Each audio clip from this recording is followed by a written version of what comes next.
Good morning. Happy to see you back. It's a little cool still this morning, although we're getting to the point where I'm going to be in sleeveless tops. It's April.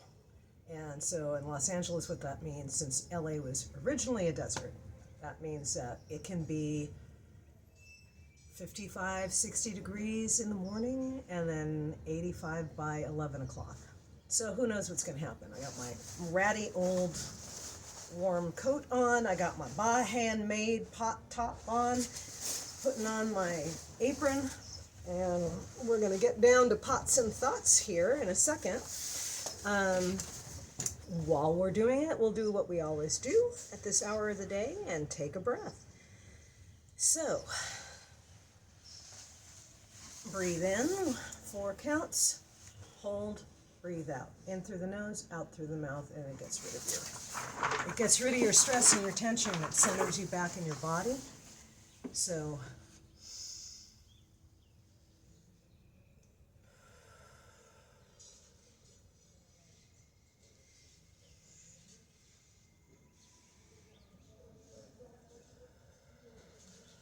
do that 1 or 2 more times, and you'll definitely feel better. I wanted to talk today about a couple of things, but first we'll get set up for what we're making. I'm just going to make a cup today. I also have another bit of clay set by, so maybe I'll do a bowl. But this here, for those of you who are not potters, these are what we call bat pins. Bat pins. And so it's a little pin that goes into the top of my wheel, and the wing nut goes on the bottom, and this is so that I can attach what we call a bat.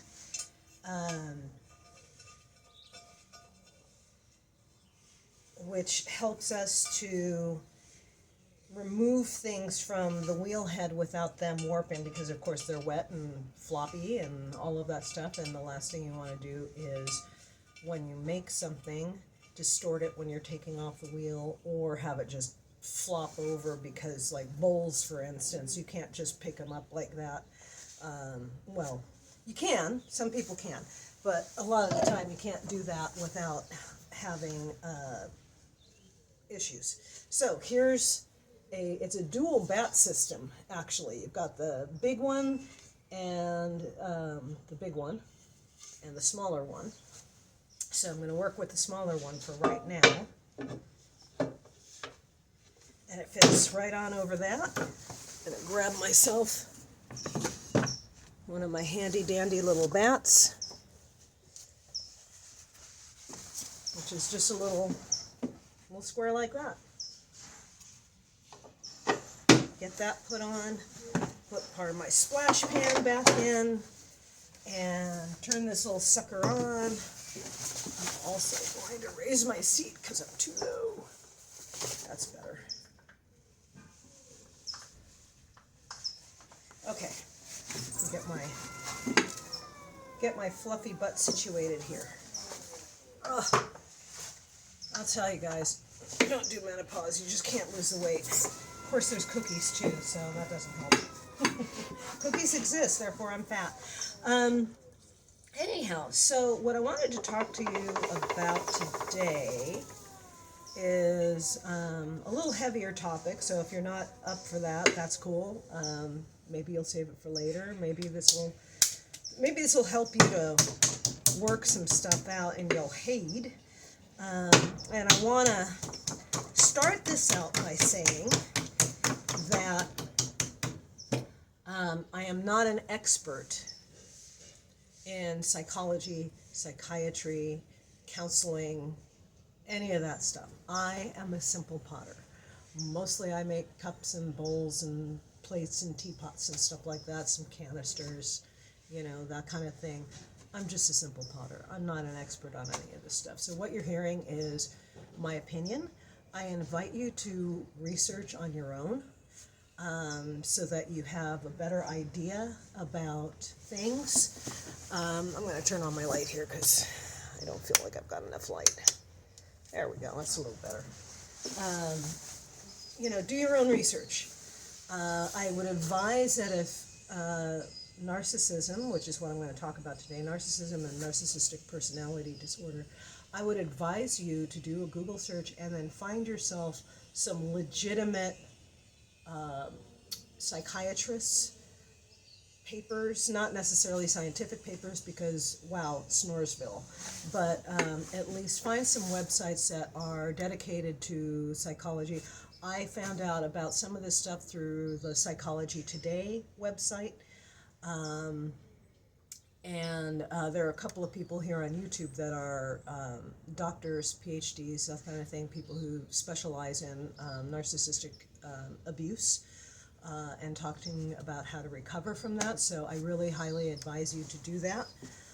But anyway, getting back to this, let's put my glasses on because I can't see squat. I'm sure a lot of you are like that too.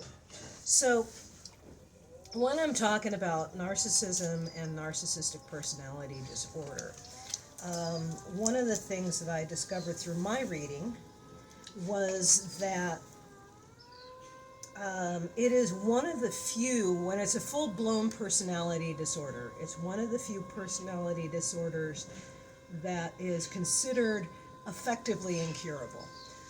Why is that? Because narcissists are always convinced that the problem is everybody else.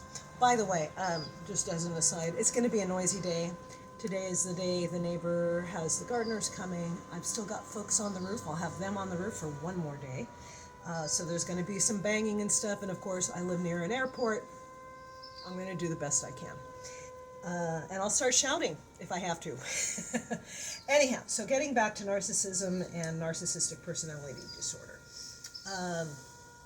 As I was saying, it's considered to be one of the few genuine personality disorders, which is incurable.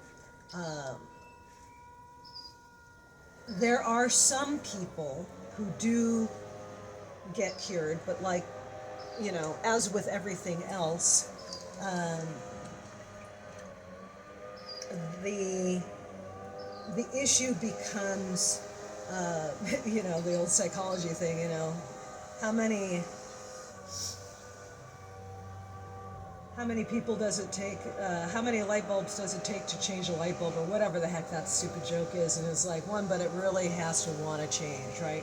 Most narcissists, and I'm talking about people with a full-blown disorder, don't want to change. There's a certain, they get a payoff from being what they are, right? Now, narcissism, in my opinion, is a word that gets thrown around these days a little bit too much, because it's kind of like one of those catchy word of the day things, and I don't think that most people really truly understand what's behind it. Now, as far as narcissism is concerned, just kind of narcissism, little n, most of us are narcissistic to one degree. We have some narcissism, all of us do, right? Humanity in general, and Americans in particular, in my opinion, are very self-oriented. Nowadays they call it, main character energy. That's now the new excuse for bad behavior, right? Oh, I've got main character energy, therefore everybody else is, you know, minor, or whatever the excuse is these days, right? So, but all of us have that to one point or another, right?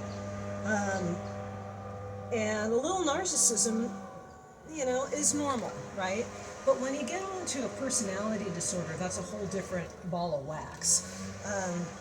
People who do have the genuine disorder, if I'm not mistaken, and please don't quote me here, look it up, as I said, but they have sociopathic tendencies. They tend not to see other people as human beings, as fellow humans.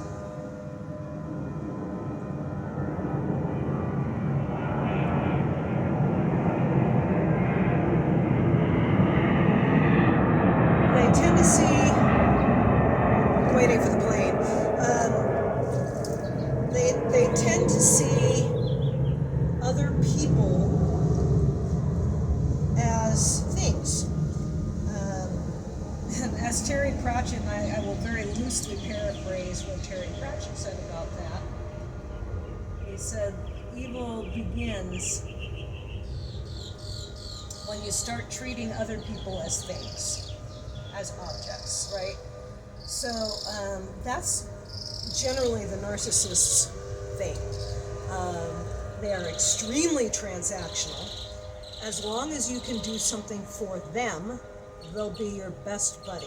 They're sweet, they're charming, generally speaking. There's I have it in here now. I probably have it hidden around here somewhere. Oh, there it is. Hiding in plain sight.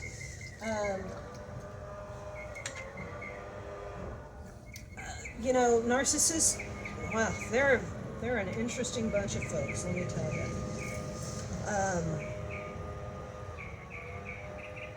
And as I said, they have a tendency to see people as objects.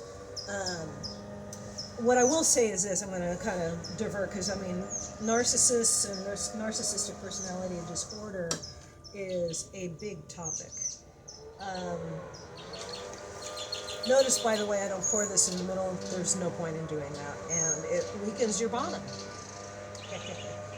Anyway, people with narcissistic personality disorder, how do they get that way? If you'll remember, in one of my past Pots and Thoughts episodes, that's one of the things I was discussing, is get curious about how people got the way they are. Get curious about that. Get curious about that and ask yourself, do I want to be that way too? Right? So narcissists, how do they become? You know, we're not all born with narcissistic personality disorder, right? Obviously. So what happens with that is there has been a trauma, generally a major trauma. Sometimes a series of them, but generally, you know, one good one is enough, okay? And there are people who, for instance, grow up in very abusive households, whether it's physical or mental abuse or whatever. And they will, as they get older, say, you know what? I don't like this. It's awful, and I don't want to be that person. And so what they end up doing is they decide that they're going to, instead of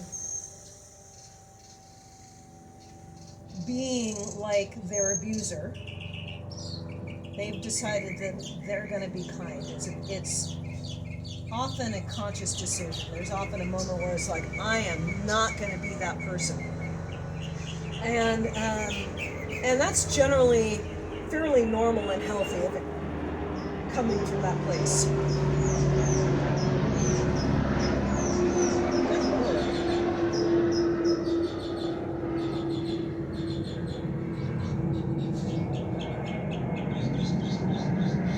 Busy day today, huh? So, generally speaking, that's how it goes.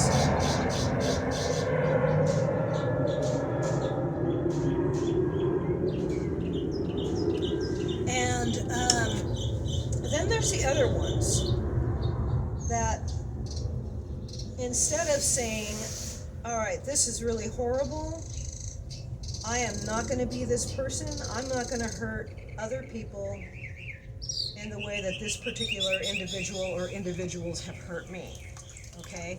Instead of doing that, it becomes do unto others before they do unto me. They take the offensive and they start, by the way, ordinary piece of plastic that I cut off of my clay bag, and it just makes this nice smooth rim, for those of you who are wondering what I'm doing. So that is, that becomes their mantra. It's do unto others before they do unto me. And over a period of time, they develop this into, like, really honestly an art form. They figure out how to manipulate. They figure out a bunch of stuff. I mean, it's really, you really got to kind of, I don't know, what's the word I'm looking for? You really got to kind of give it to them, because they really figure out humans' buttons pretty quick. They figure out which button to push to get the result that they want. And over a period of time, they become the people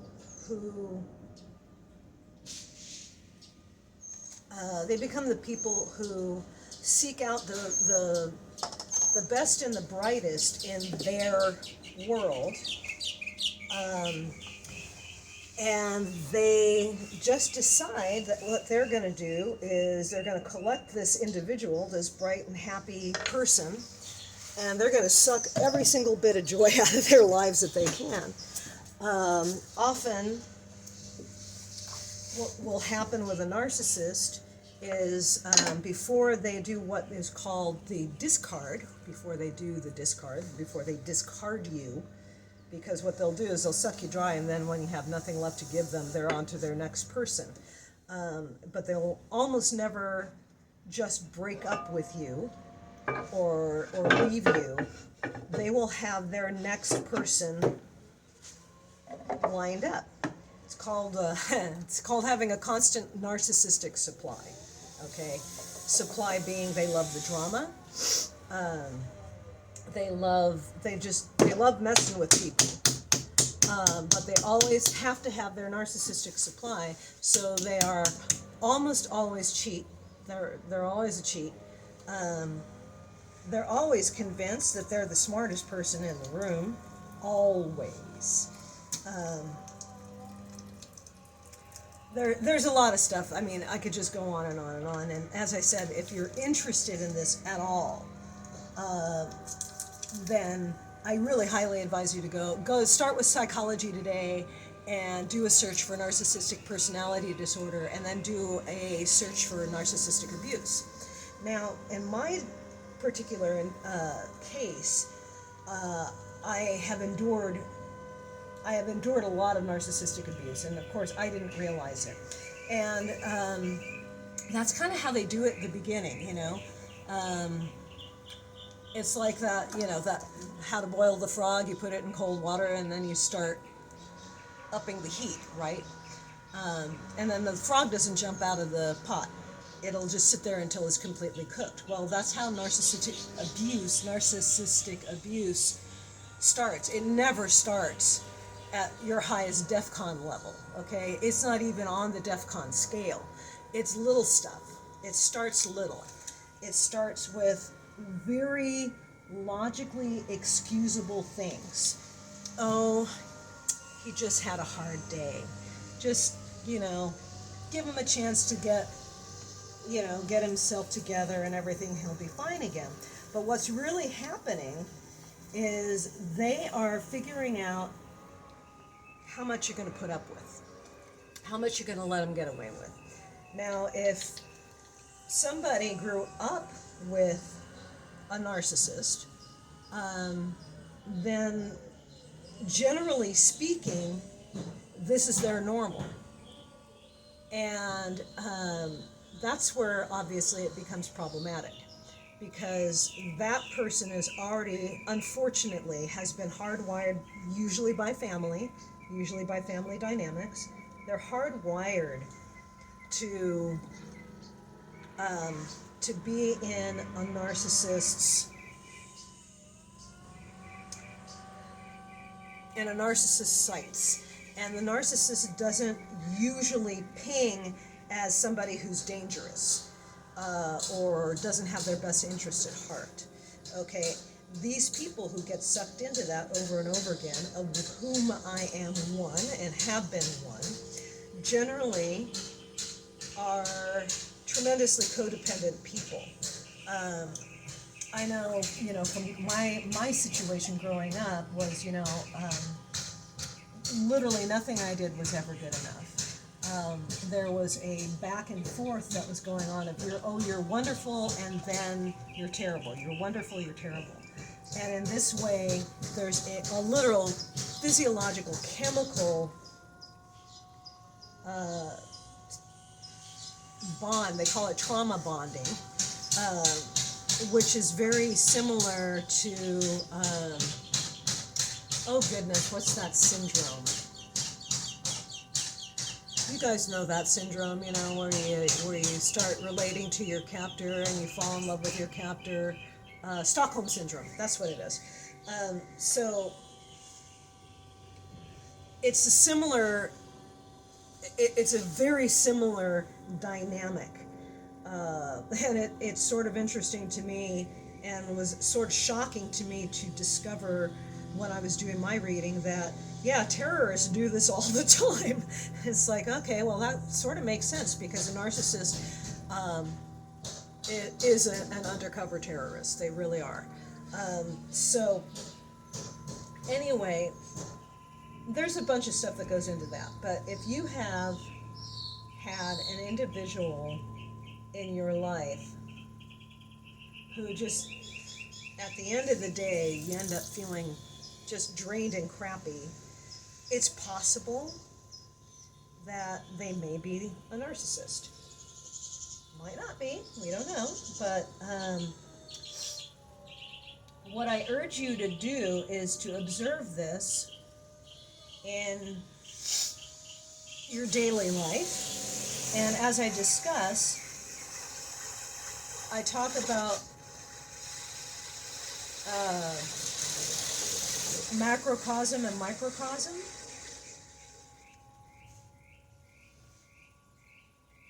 So the macrocosm, of course, is, we know who he is. You guys know who I'm going to talk about, right? You're not dumb. I'm talking about Donald Trump. So here's a guy who now, in my very unprofessional opinion, I really do think that he's now suffering from Alzheimer's or some form of dementia. And I recognize some of that because, my mom, God bless her, my mom had dementia. She passed away a year ago or so, little over a year. And I could watch that. I watched the deterioration of the language centers, and a bunch of other stuff. Anybody who has elderly parents or has had a grandparent go through this, you know what it's all about, right? I mean, it's hard. It's hard to watch a loved one go through that, and the extreme personality changes that can happen.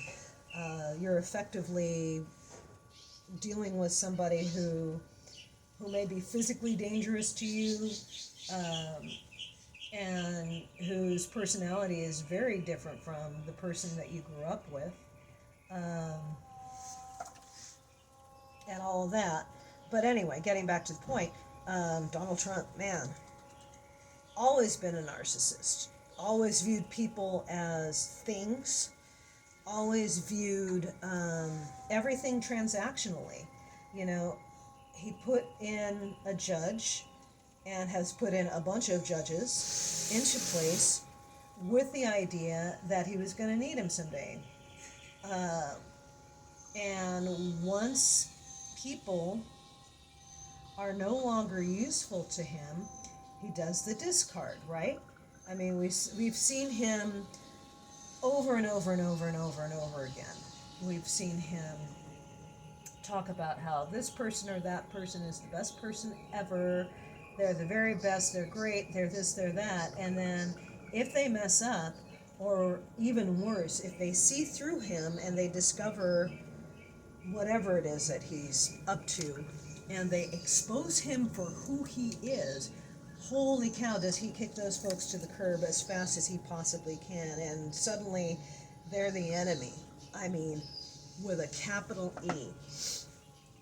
And I gotta say, the worst thing that you could ever do to a narcissist is to tell the truth.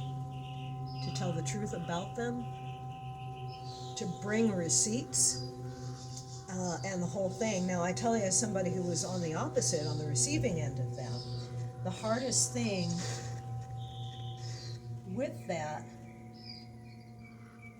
is getting people to believe you. People don't want to believe that someone is capable of that kind of calculated evil.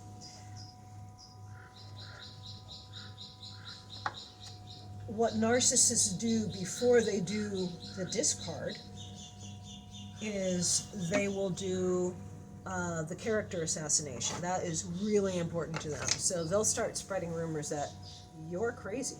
Oh, that girl, she's crazy. Usually narcissists are men, statistically speaking. Largely men. There are women who are narcissists, for sure. But largely it's men who are on the scale of the actual narcissistic personality disorder.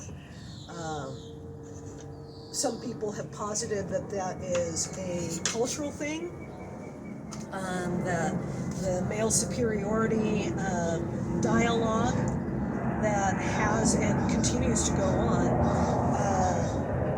is to blame, basically, which I agree with, because, I mean, if you look at what's going on now with this whole nonsensical alpha male, anti-feminist thing, and all of these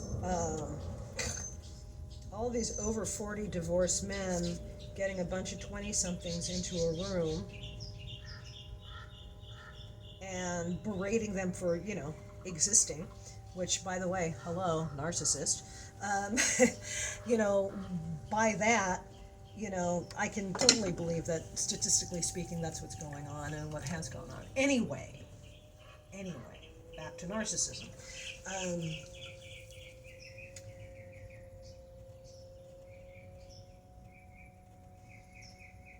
What's difficult for, I can speak for myself, and I've talked to other survivors of narcissistic abuse, one of the hardest things that we have to deal with is the people who, with all the good intentions in the world, say, well, didn't you see it? Why didn't you leave?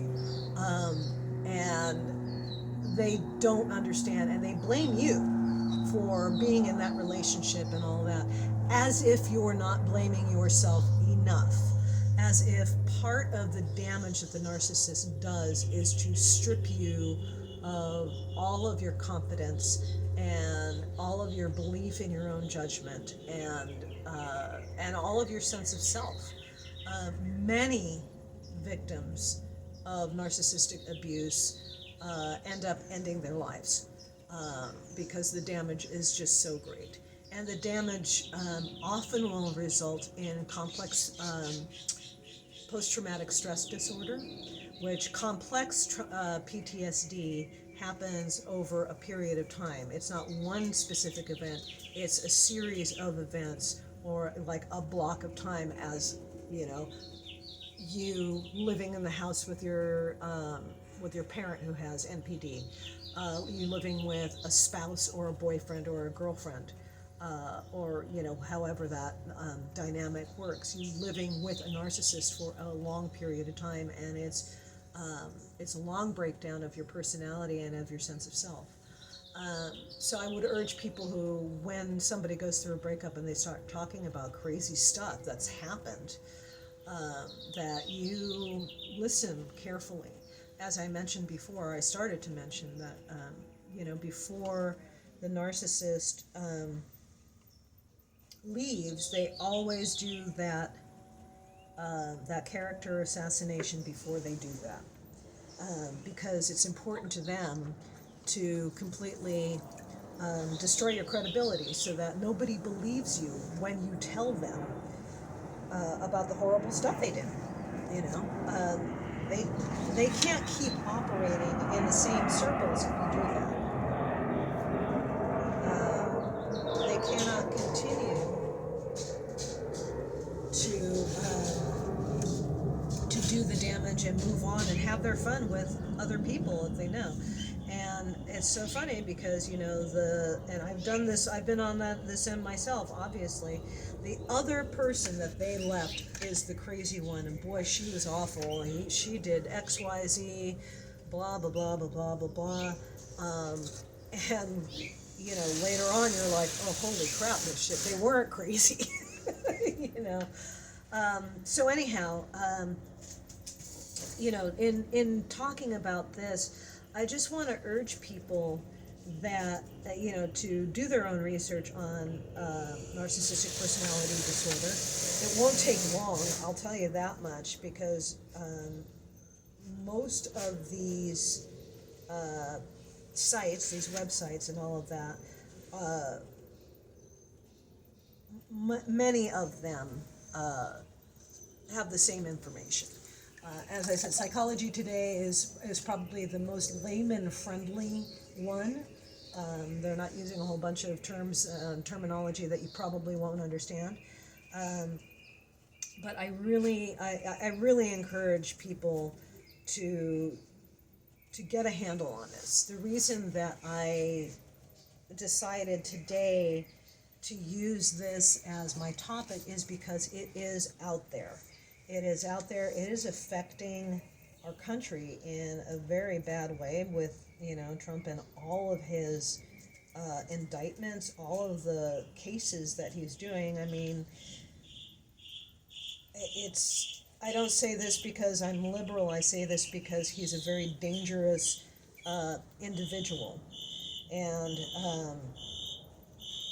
he's on the verge of potentially, I'm hoping not, but potentially getting elected again. And the man is a gaslighter extraordinaire. I mean, most of us who are not watching Fox News and OAN and all these Newsmax and all those outlets, we know that, we've seen him on live television one day saying something, and the next day literally say, I didn't ever say that, when it's on live TV. Anyway, do your own research. Consider your friend who is talking about their abuse, and consider just trying to give them a little grace, because they're trying to process something that's really tremendous and huge, and exceptionally damaging, and is damaging for to one degree or another for the rest of their lives. Just understand that as hard as it is to listen to, your friend has been terrorized for a long time in a situation in an intimate situation where they should have been safe. And they need your compassion. They need your understanding.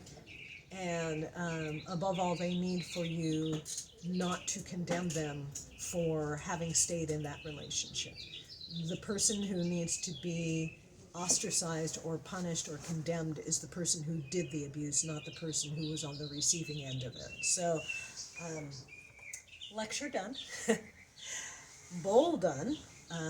So this, I'm going to let it dry for a while because it's too wet to work with right now. And then what I'm going to end up doing is I will trim it down. We trim so that we can refine the shape. And I'll show you the inside. So yeah, that's why we do all that stuff, right? So I hope you have a lovely day. I hope that what I said today helps you to understand something that perhaps you didn't have any experience with or understanding of before. As I said, nowadays it seems to be very, very common. And maybe what I've said today will help you to do the research you need to do to avoid being in that situation yourself. So have a great day. When you get stressed out today, just breathe. Take in that breath. It just takes a few seconds, okay? Take care. Oh, and like, subscribe. Can you leave me some comments? Are these topics interesting to you at all? Is this a format that you like?